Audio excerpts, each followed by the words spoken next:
All right, let's do something on a Sanyo. I don't think I've filmed anything Sanyo yet. Had a few interesting ones lately, but just didn't have time to film.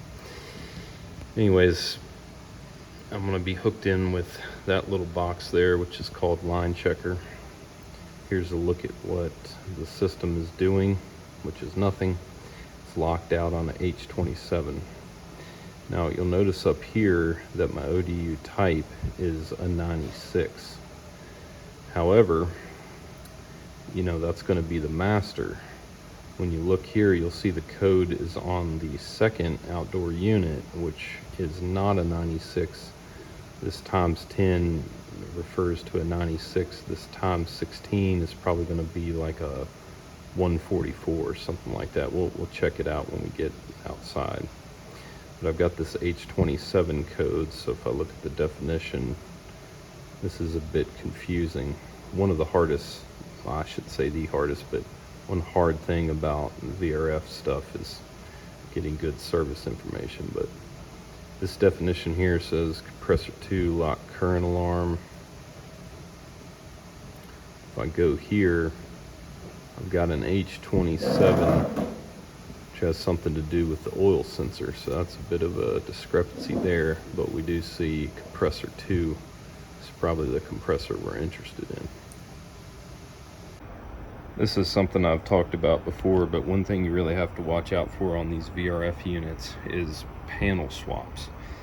You find that a lot out in the field. People get careless and just put the wrong panels on. That can affect like your charge, and that's why, you know, I always say when you write down your trim charge and all of that, always put the serial number. But in this case, I'm over here on the 140, and I'm looking at, in the schematics, just not making sense. I've only got 2 compressors, and I'm seeing 1, 2, 3 compressors. So I go and take the panel off the 96, and what do we have here?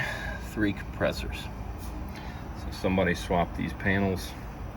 All right, let's see what kind of oil sensor we got.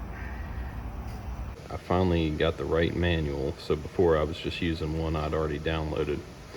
And one thing I wanted to confirm is that H27 still referred to compressor 2 because we have 3 compressors. I wanted to make sure that this couldn't possibly be the 3rd compressor, but it looks like if it was an H28, it would be the 3rd. And then for the life of me, I can't find anything on the schematic about the sensor. Maybe I'm just blind.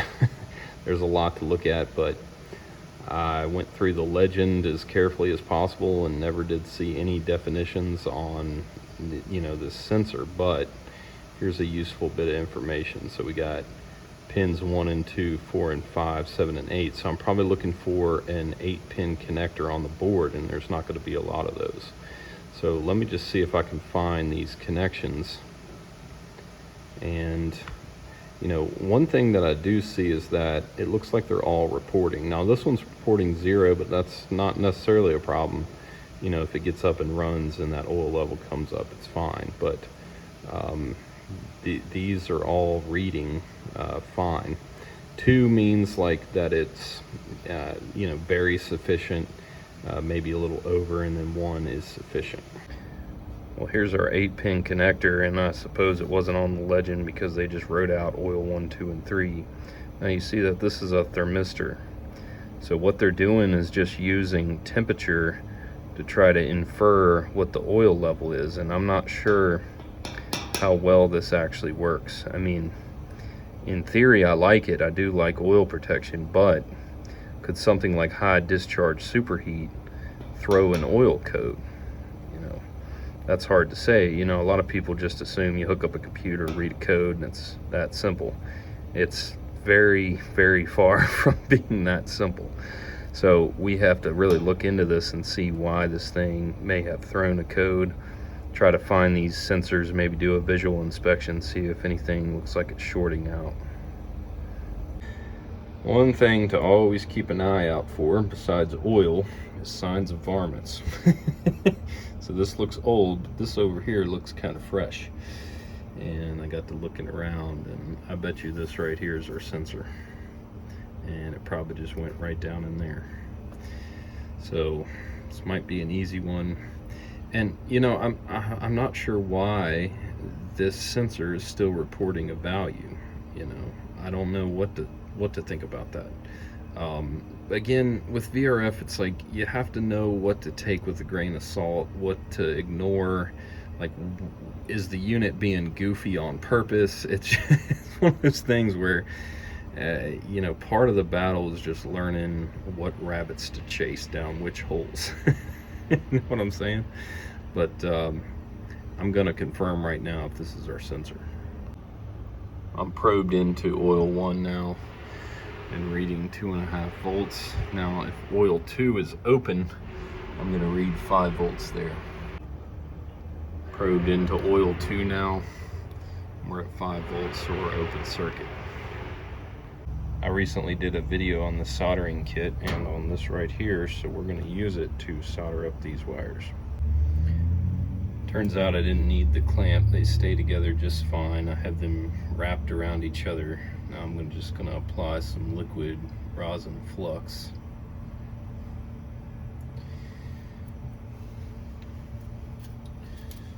And we'll solder them up real fast.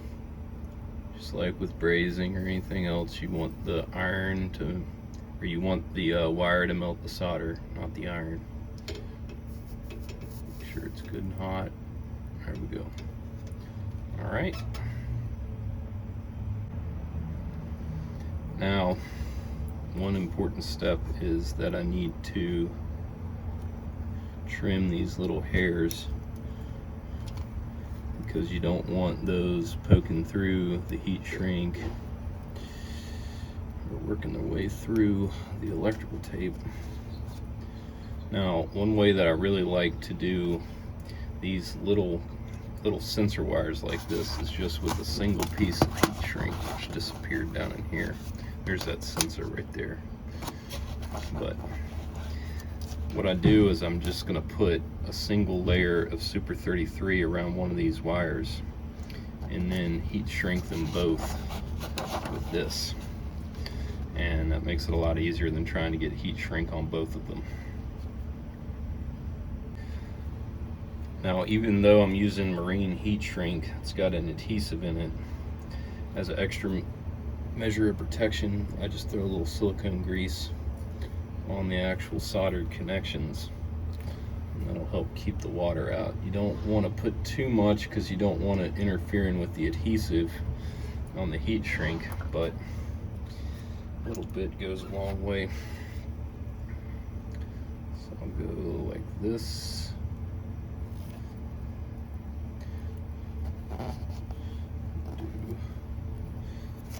Wraps, and then wraps like that. Put those together. Nope, heat shrink disappeared again.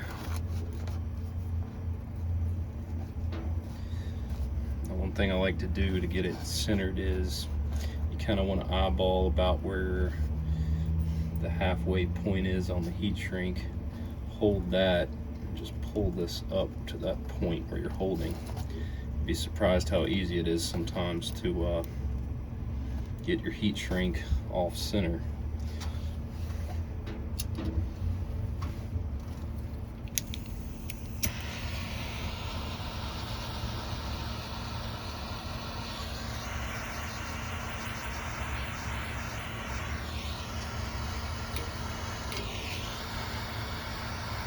Start to see that adhesive bubble out, and normally I just pinch that together. That'll seal it up there. I get this down here kind of hot. Pinch that together as well. Toast it. All right. Better than new. Not quite, but about as good as it's going to get. You can see that's all nicely sealed in there. Let's go check it out. I'm hooked into oil 2 again, and I'm reading my 2.5 volts. Perfect.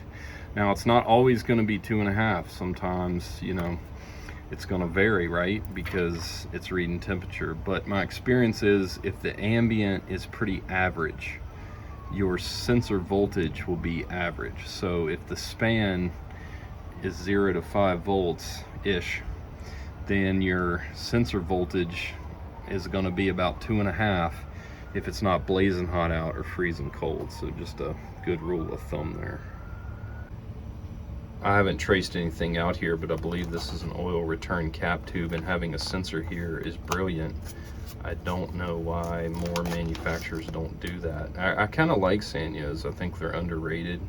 I wish they had gotten more of the market share and started to take the place of some of these Daikin and LG units out there. I don't think they compete with Mitsubishi, but man, I do like them. There's some things that they do that I feel like is really well thought out. All right, it's looking pretty good here. You can see I'm running wide open. One thing that I didn't notice before is that this value was like -51. That's because it was an open circuit. With an NTC, if the board sees open circuit, which looks like high resistance, it's going to read the coldest possible value that's programmed into the logic. So that's why that was -51. But you can see it's reading now. Discharge superheat is looking pretty good. A little bit on the high side maybe. Yeah, she's running hard, you know, and this indoor superheat is getting better as time goes on. But yeah, she's running hard but doing well, so I think we got it.